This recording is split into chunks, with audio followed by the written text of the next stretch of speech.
브룩스 전 주한미군 사령관도 추가 사드 필요 없다 이렇게 말을 했는데 왜 그 말씀을 계속해서 그거는 제가 보기에 잘못 알고 이거 계십니다. 안보 불안을 조성해가지고 퍼오드려고 경제 망친다는 지적이 있는데 어떻게 생각하세요?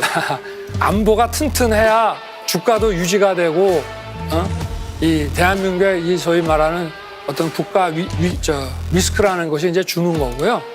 그리고 그 주한 전 그 브룩 사령관의 얘기는 이 사드 성주에 있는 사드를 우리 페이트리엇이라든가 이런 그 저층 방어 시스템하고 연계를 했을 때 더 효과적이라고 한 것이지 그분이 사드 추가 배치가 필요 없다는 얘기를 한 사실이 없습니다. 빈센트 브룩스 전 주한미군 사령관은 한국에 배치된 사드를 패트리엇 등 다른 미사일 방어 체계와 통합해 운용하면 사드를 추가로 배치할 필요가 없다고 주장했습니다. 브룩스 전 사령관은 오늘 미국 자유아시아 방송에서 이런 방식이 사드를 추가로 배치하는 것보다 더 나은 통합 방어 시스템이 될 것이라며 이렇게 말했습니다.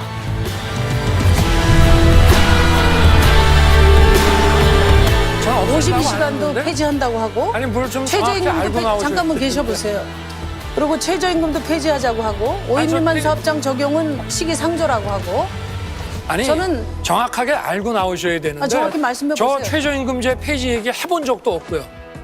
주 52시간제 폐지 얘기한 적도 없고 그리고 또 정부의 그 최저 그 시급제라든지 주 52시간이라고 하는 게 이게 중소기업에서 창의적으로 좀 일을 해야 하는 단순 기능직이 아닌 그런 경우에는 굉장히 비현실적이고 기업 운영에 지장이 정말 많다. 비현실적인 제도들은 다 철폐해 나가도록 이렇게 하겠습니다.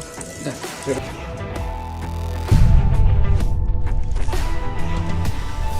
더 힐이라고 하는 그 군사 잡지에서 한반도의 전쟁 발발 가능성이 높아지고 있다. 그 중에 4가지 중에 한 원인이 윤석열 후보다 이렇게 혹시 보셨습니까?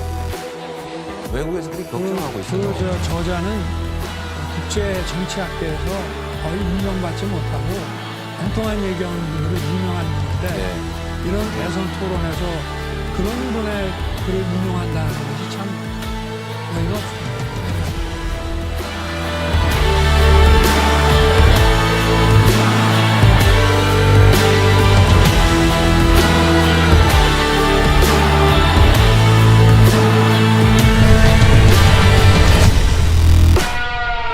화천대유 뭐 어쩌고 해가지고 김만배하고 뭐 정영학 회계사가 통화한 녹취록을 뭐 말씀을 하시는데 그 사람들은 뭐 우리 이재명 후보하고 훨씬 가까운 측근이고 저는 뭐 10년 동안 본 적도 없고 정영학이라는 사람은 알지도 못할 뿐만 아니라 뭐 내용이 없지 않습니까? 거기다가 제가 듣기로는 그 녹취록 끝부분을 가면 이재명 게이트란 말을 김만배가 한다고 그러는데 그 부분까지 다 좀 포함해서 말씀을 하시는 게 어떠냐 이런 말씀을 드리고 싶고요. 맥락은 분명하지 않지만 곧바로 언론 보도를 통해 해당 발언이 담긴 재작년 10월 26일 녹취록이 공개됐습니다. 그러나 개발 특혜 의혹이 본격적으로 제기된 시점이 지난해 가을이라는 점을 고려하면 1년 전부터 자기들끼리 대장동 사업을 게이트로 규정했을 가능성은 크지 않아 보입니다. 그보다는 당시 친형 강제 입원 의혹 등이 얽힌 이 후보의 공직선거법 위반 사건을 의미하는 게 아니냐는 해석도 그래서 나옵니다. 실제 이 후보는 김 씨가 저런 말을 하기 사흘 전 파기환송심 무죄 판결을 확정받았습니다.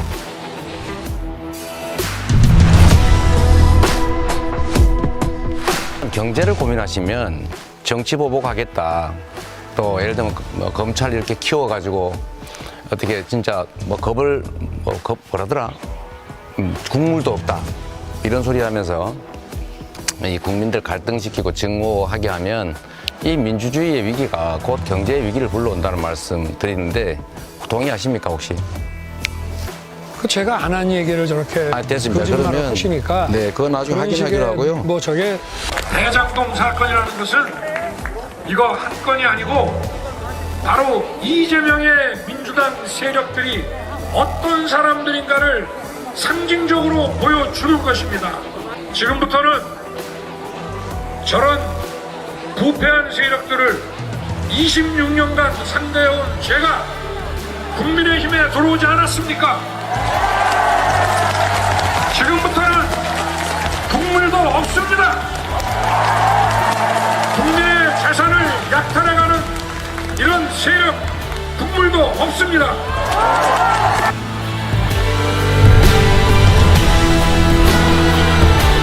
전술핵을 한반도에 재배치하자. 지금도 여전히 주장하고 계십니까? 저는 전술핵 한반도 배치를 주장한 적이 단 한 번도 없습니다. 아, 그래 다행이군요. 한미 간에 유사시 핵무기 전개 협의 절차를 마련하고 정례적인 핵무기 운용 연습을 통해 핵 우산의 신뢰도를 높이도록 하겠습니다.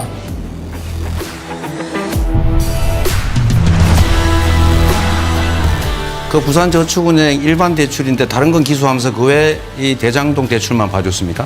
아니, 부산저축은행은 SPC 대출로 배임 혐의가 되는 부분만 기소를 한 겁니다. 일반 대출도 2건 기소하셨다니까요. 일반 대출 누가 기소합니까? 윤 후보가 작성한 당시 공소장에는 일반 대출을 수사 대상으로 하여 기소한 사건이 2건이나 있어서 대장동 사업이 일반 대출이라 수사 대상이 아니었다는 주장은 거짓임이 확인되었습니다.